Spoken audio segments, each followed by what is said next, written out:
जय गुरु जी। गुरु जी के चरणों में मेरा कोटि कोटि नमस्कार। सारी संगत को भी मेरा कोटि कोटि नमस्कार। ये मेरा पहला सत्संग है और गुरु जी मुझे कितने दिनों से बोल रहे हैं कि तुम अपना सत्संग शुक्राना करो, और मुझे समझ नहीं आ रहा था कि मुझे कैसे करना है। पर गुरु जी के आशीर्वाद से और गुरु जी को विराजमान करके मैं छोटी सी कोशिश कर रही हूँ कि जो गुरु जी मुझसे कहलवाना चाहते हैं वो मैं आप सबसे शेयर करूँ। मैं गुरु जी से अप्रैल 2023 में जुड़ी, लेकिन गुरु जी ने मुझे अपने पास बुलाने के लिए एक दो संदेश पहले भी भेजे। जैसे 2019 में मुझे मेरी एक फ्रेंड ने कहा कि अगर तुम किसी मुश्किल में हो तो ऐसे ऐसे गुरु जी हैं, तुम बस सुबह उठकर उनका शुक्राना किया करो और सब ठीक हो जाएगा। लेकिन तब मैं राम नाम का सिमरन करती थी। अब भी राम विराजमान है मेरे साथ। तो मैंने उससे कहा नहीं, मैं तो राम शरण आश्रम जाती हूँ, तो मेरा मन वहीं लगा हुआ है। तो उसके 1-2 साल के बाद फिर मुझे मेरी सिस्टर ने एक बार, वो जाती थी गुरु जी के आश्रम डुगरी, तो उसने मुझसे कहा कि तुम गुरु जी का ऐसे ऐसे जाया करो, उनका शुक्राना किया करो। तो मैं ना उसको भी डांटने लगी। मैंने कहा तुम कहाँ, गुरु जी माफ़ करें, ये कौन से चक्रों में पड़ी हो, तुमने राम नाम का लिया हुआ है, दान लिया हुआ है गुरु जी से, तुम उसी का सिमरन किया करो। तो वो नहीं मानी, लेकिन मुझे अंदर अंदर फिक्र होने लगी, क्योंकि हम अपने आसपास के समाज को देखते हुए थोड़ा सा डर जाते हैं। तब मुझे गुरु जी के बारे में कुछ भी नहीं पता था। मुझे ये भी नहीं पता था कि उन्होंने चोला छोड़ दिया है, जहाँ वो कहाँ है, मुझे एक कुछ भी नहीं पता था। तो फिर 2023 में मैं किसी बात को लेकर काफ़ी डिप्रेशन में थी। तो मैं ऐसे अपने बेटे का ट्रीटमेंट करवा कर लुधियाना से अपने एक आंटी के घर गई। तो मैंने वहाँ गुरु जी का स्वरूप अप्रैल में 2023 में देखा। तो मैंने उनसे पूछा कि आपने तो राम नाम का दान लिया हुआ है, तो आपने ये कैसे रखा, तो आप फिर इनकी पूजा कैसे करते हो? तो उन्होंने कहा मैं राम नाम का सिमरन भी करती हूँ और गुरु जी की हम पर अपार कृपा है, मैं इनको भी, इनका भी नाम लेती हूँ, इनको भी नमस्कार करती हूँ, इनका शुक्राना करती हूँ। फिर धीरे धीरे उनसे बातें करते हुए मेरा मन गुरु जी की ओर लग गया, क्योंकि मैं अपनी ज़िंदगी में 1-2 बातों से बहुत डिप्रेशन में थी। तो मैंने गुरु जी से ऐसे ही कहा कि अगर आप मुझे इन 2 चीज़ों से निकाल दोगे ना, तो मैं डुगरी आऊँगी। तो धीरे धीरे मैंने यूट्यूब पर गुरु जी के सत्संग सुनने शुरू किए। मई जून ऐसे निकलता गया।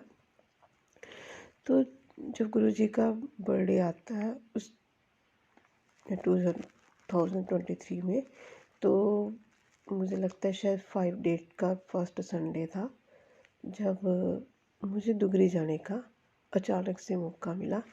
मेरी फ्रेंड ने कहा कि 2 सीट मैं तुम्हारी बुक करवा देती हूँ लुधियाना से, अगर तुम्हें डुगरी जाना है। मैंने कहा बड़ी गर्मी, मैं ऐसे कहीं भी कम ही आती जाती हूँ, मैं अपने हस्बैंड या बच्चों के साथ ही कहीं जाती हूँ।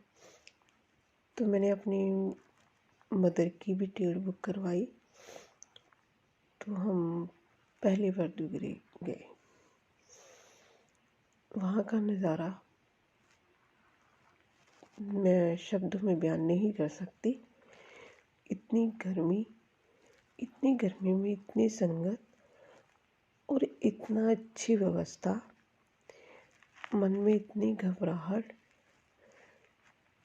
हमें कम से कम 3 घंटे लगे गुरुजी के दरबार तक पहुंचने में। ये हमारा पहली बार गुरुजी से मिलना था और मुझे समझ नहीं आ रहा था कि हम आज तक मंदिरों में, गुरुद्वारों में जाते हैं, लेकिन ऐसा नज़ारा मैंने कहीं नहीं देखा। मतलब मुझे नहीं पता, मैं इतना कुछ अंदर से फील कर रही थी कि वहाँ जाकर मैं गुरुजी से कुछ नहीं बोल पाई। बस मेरी आंखों से आंसू निकलते गए और हम जैसे जैसे सेवादार हमें कहते गए, वहाँ से परिक्रमा करते हुए गुरुजी को नमस्कार करते करते लंगर हॉल की तरफ आ गए। और मैं पता नहीं किन विचारों से, ज़िंदगी की उथल पुथल से सोचते हुए लंगर प्रसाद करके जब वापस बस में आई तो मैंने अपने आप को, अपने मन को बड़ा शांत सा पाया। मैं बड़ी खुश हुई। तो मुझे गुरुजी का स्वरूप भी येलो चोले में वहाँ से मिला और मैं 3 बजे तक शायद घर पहुँची। तो मैंने फटाफट स्वरूप अपने छोटे से मंदिर में रख दिया और जल प्रसाद मैंने अपने बच्चों को दिया जो मैं वहाँ से लाई। धीरे धीरे मेरा कनेक्शन गुरुजी ने खुद ही अपने आप से जोड़ लिया। शायद वो मुझे 2-3 साल पहले ही जोड़ना चाहते थे, लेकिन मेरी किस्मत में नहीं था। मेरी ज़िंदगी में मुश्किलें हर एक इंसान की ज़िंदगी में होती है। मुश्किलों के बिना हमारा जीवन नहीं चलता, लेकिन कुछ चीज़ें ऐसी होती हैं कि जो हमारी बर्दाश्त से बाहर होती है। अब भी गुरुजी ने मुझ पर अपार कृपा की है। कुछ चीज़ें मुझे पता है कि उन्होंने की हैं और कुछ चीज़ें मैं ऐसी महसूस करती हूँ कि मुझे पता भी नहीं और शायद उन्होंने बहुत कुछ ठीक किया है, मुझे फ़ील हो रहा है, जिसका एहसास मुझे थोड़ा थोड़ा होता है। लेकिन कुछ सत्संग मेरे पास ऐसे हैं जो मुझे साक्षात पता है कि गुरुजी ने आकर ही खुद वो काम किया है। अब मैं कौन सा सत्संग आज शेयर करूं, ये गुरुजी ही जानते हैं। मुझे सबसे प्यारा सत्संग लगता है कि मैं किसी चीज़ से परेशान थी, तो मैंने गुरुजी से, जैसे सैटरडे था तो मैं गुरुजी से बात कर रही थी ऐसे ही आते जाते। 1-2 महीनों के बाद ही, जैसे अप्रैल में मैं गई तो मई, जून, जुलाई, शायद अगस्त की बात होगी, अगस्त की ही है। तो वैसे शाम को मैं बैठी तो मैं बड़ी प्रार्थना कर रही थी, गुरुजी मेरा ये वाला काम कर दो। मेरा बच्चा इस बात से परेशान हो रहा है, उसके बिजनेस में कुछ लॉस हो रहा था। तो मेरा बेटा बोलता कि मम्मा ये अब कैसे होगा। मैंने कहा तू फिक्र मत कर, गुरुजी हैं वो कर देंगे, क्योंकि उनकी आस्था भी बच्चे हैं नहीं बनी थी। तो मुझे था कि नहीं, गुरुजी कुछ ना कुछ तो ज़रूर करेंगे। तो मैं सुबह उठी। मैं जपजी साहब का पाठ वैसे भी 2-3 साल से कभी कभी संडे को करती थी। वैसे मैं हिंदू परिवार से हूँ, लेकिन मुझे जपजी साहब का पाठ करना, गुरुद्वारे जाना बचपन से अच्छा लगता है। एक बचपन से मेरा कनेक्शन है गुरुद्वारे के साथ। तो मैं सुबह सुबह जपजी साहब का पाठ करके गुरुद्वारे गई तो 6-6:30 बजे होंगे। तो जब मैं गुरुद्वारे गई तो वहाँ थोड़े से कम लोग आते जाते हैं। तो मैं ऐसे बाबा जी के सामने एक साइड पे नमस्कार करके बैठी तो मेरे साथ एक लेडीज़ बैठी थी और गुरुद्वारे के हॉल में कोई नहीं था। तो जब मैं बैठी, मैं पाठ कर रही हूँ, मैं रो रही हूँ मैं गुरु जी से प्रार्थना, वाहिगुरु से प्रार्थना कर रही हूँ कि मेरे बेटे को उस मुश्किल से निकालो। तो मैंने देखा कि एक लेडीज़ थोड़ी सी हेल्दी, ठीक ठीक, मतलब उसने सिर पे दुपट्टा लिया, लेकिन दुपट्टा ना पूरा नीचे को लटक रहा है, थोड़ा सा उसके सिर पर है, बाकी ऐसे ही लटक रहा। तो मैंने सोचा कि ये लेडीज़ गुरुद्वारे आई है, तो इसने अच्छी तरह से दुपट्टा भी नहीं लिया, तो बाबा जी इसको गुस्सा ना हो। तो उसने ना ऐसे खड़े होकर ना नमस्कार किया ना कुछ, बस ऐसे खड़ी 1 सेकंड के लिए और मेरी तरफ मुड़ी और मेरी ओर देखा। अजीब सी स्माइल उसकी, मतलब अजीब नूर इतना चेहरे पर, स्माइल। और बिल्कुल पीछे ना मेरे लेफ़्ट साइड के एक थोड़ी सी पीछे आकर थोड़े से डिस्टेंस में बैठ गई। पीछे को दरवाज़ा था, बाहर जाने का रास्ता था। तो मुझे ना अजीब सा लगा उसे देखकर, और कुछ एहसास सा हुआ कि नहीं, ये नॉर्मल इंसान नहीं है। तो जब जो लेडीज़ मेरे साथ पहले बैठी थी वो नमस्कार करके चली गई, तो मैं अपना पाठ करती रही। मैं थोड़ा ना डर भी गई। मैंने कहा ये कुछ नॉर्मल नहीं है। तो मैं यहाँ अभी इस हॉल में अकेली हूँ, ये पता नहीं कौन है, क्योंकि मैंने इन्हें कभी अपने एरिया में नहीं देखा है। तो मैं ऐसे आंखें नहीं बंद की, मैंने ऐसे पाठ किया, तो मुझे पीछे से आवाज़ आई, पंजाबी में वो बोले, चाय मिल जूगी। जब उन्होंने ये वर्ड बोला ना पंजाबी में, चाय मिल जूगी, तो मैं शॉक हो गई। तो मुझे थोड़ा थोड़ा, जैसे मैंने सत्संग सुने थे यूट्यूब पे, तो मुझे थोड़ा सा पता था, लेकिन मैं अंदर से डर गई। मैंने ना थोड़ा रुकी, फिर मैंने कहा हाँ जी। मैंने देखा नहीं उनकी ओर, मैं सीधा बाबा जी की ओर देख रही हूँ, वाहिगुरु की ओर देख रही हूँ। मैंने ऐसे ही सीधा देखते देखते बोला हाँ जी मिल जूगी। बोलते अच्छा। तो इतनी बात बोलकर मैंने नहीं उनकी ओर मुड़कर देखा, मेरी हिम्मत नहीं हुई कि मैं उनकी ओर मुड़कर देखूं कौन है, कैसे लगती है। वो उसी दरवाजे से बाहर निकले और वो चले गए। मैंने अपना पाठ किया, तो मैं घर आ गई। घर आकर मैं अपने मंदिर में आई। मैंने गुरुजी के स्वरूप के आगे कहा, गुरुजी आप आए थे गुरुद्वारे में, अगर चाय ही पीनी थी तो फिर अब वो घर आओ, गुरुद्वारे में मैं चाय थोड़ी लेके जाती हूँ। मुझे थोड़ा थोड़ा एहसास हो गया कि ये गुरुजी ही थे, लेकिन यकीन नहीं हो रहा था। तो फिर मैंने जब 8-9 बजे मैं अपना किचन में काम करने लगी, मेरा बेटा ऐसे घर से बाहर निकला। वैसे वो संडे को जल्दी नहीं उठता, मुझे लगा पता नहीं कहाँ गया। तो वो जैसे कार की सेल परचेज़ करता है, शायद वो उसी कार को दिखाने गया जिसकी हमें मुश्किल आ रही थी। तो उसने वहाँ डील की। कोई 9 बजे का टाइम था। मैंने ऐसे गुरुजी को मैंने चाय का भोग लगाती हूँ या सुबह नाश्ते में रोटी बनाती हूँ।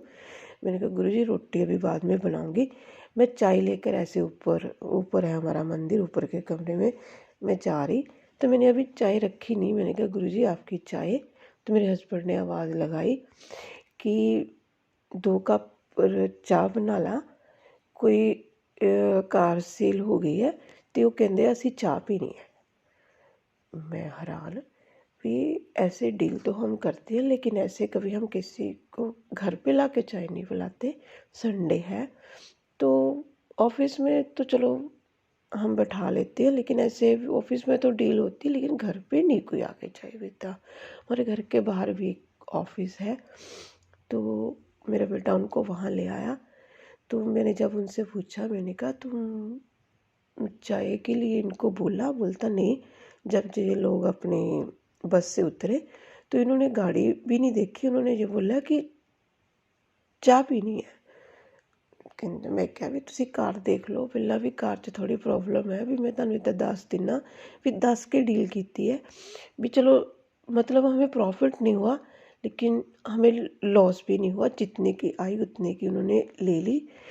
तो उन्होंने फिर बोलता जब डील होगी, तो फिर भी उन्होंने एक ही बात बोली, चाय पीनी है। कहते मैं क्या भी चाह कोई इतने कोई रेस्टोरेंट आप पता नहीं खुले, आज संडे है, चलो मैं तुहानू घर ले जाना। मतलब उस दिन गुरुजी साक्षात सारा काम करवाने आए। गुरुजी ने उस कार्य को पूरा किया, मेरे बेटे की मुश्किल को हल किया और उनके रूप में हमारे घर चाय पी के गए।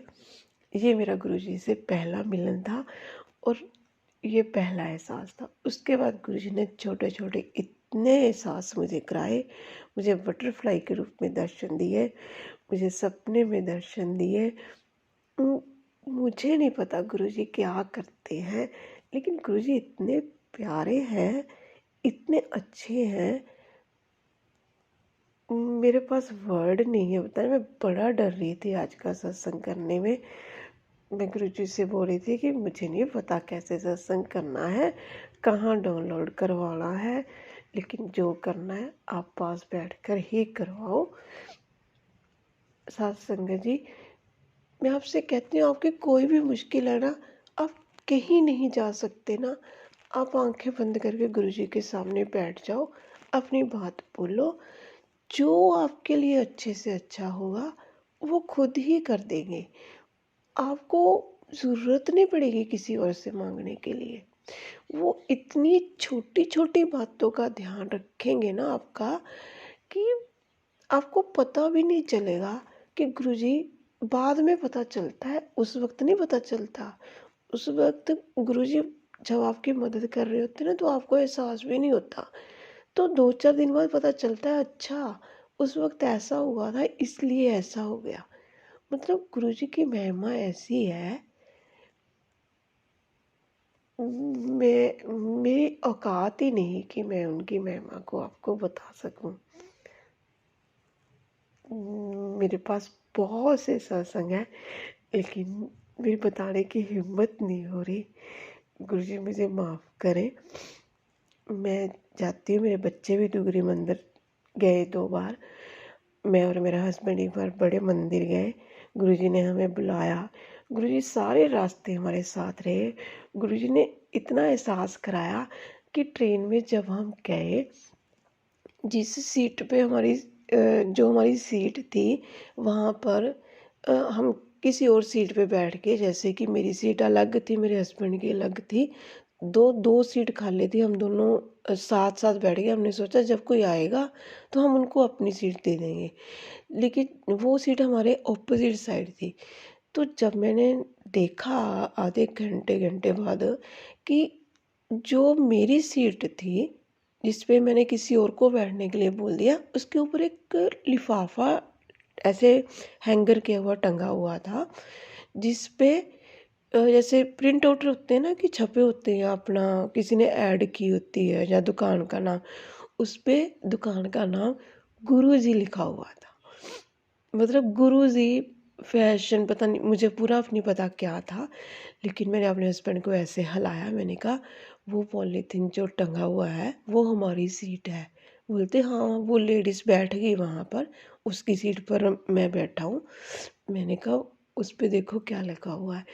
मतलब गुरुजी आपके साथ चलते हैं, वो एहसास कराते हैं। हम मेट्रो में जा पाए, जैसे ही हम मेट्रो से छतरपुर के निकले तो हमारे आगे एक लेडी, हम सोच रहे थे हम कैसे जाएंगे, कुछ पता ही नहीं है, तो उन्होंने बोला जय गुरुजी। मतलब जैसे ही आप क्रॉस करो, मतलब गुरुजी साथ साथ, जहाँ से आप निकलो गुरुजी साथ साथ। मतलब गुरुजी हर जगह आपकी रक्षा करते हैं। आप बस कुछ नहीं कर सकते ना, आंखें बंद करके गुरुजी को याद किया करो, गुरुजी को नमस्कार किया करो। जो आप प्यार से खिलाओगे वो खा लेते हैं, वो आपको ब्लेस करते हैं। मुझे नहीं पता आगे मुझे क्या कहना है, लेकिन मुझे इतना पता है कि गुरुजी बहुत प्यारे हैं, बहुत अच्छे हैं। वो आपकी हर जगह मदद करते हैं, जो आपके लिए अच्छा हो वो आपको ज़रूर देते हैं। कभी नाराज़गी नहीं होना उनसे, हमेशा वो हमारे साथ रहते हैं। ये मेरा 4-5 महीने का एक्सपीरियंस है, लेकिन मेरे पास बहुत सारे लोगों के पास तो शायद सत्संग कम होते होंगे, मुझ पर गुरुजी की इतनी कृपा है। मेरे पास बहुत सत्संग है, लेकिन मैं अब इस सत्संग को विराम देती हूँ। गुरुजी मुझे फिर मौका देंगे, मैं फिर सत्संग आपको बड़े बड़े सत्संग सुनाऊंगी, जो आपने शायद बहुत चमत्कार आपने यूट्यूब पे सुने होंगे। ऐसे ही जब गुरुजी किसी पर दयाल होते हैं तो हर किसी के जीवन में बदलाव लाते हैं। मेरी जो पहली वाली मुश्किल थी वो अभी भी वही है, लेकिन अब मुझे सब्र दे दिया उन्होंने, और उन्होंने मुझसे कहा है कि मैं धीरे धीरे इसे खुद ही ठीक कर दूंगा। तो मैं उन पर यकीन रखती हूँ कि वो खुद ही जब ठीक करना होगा तब कर देंगे।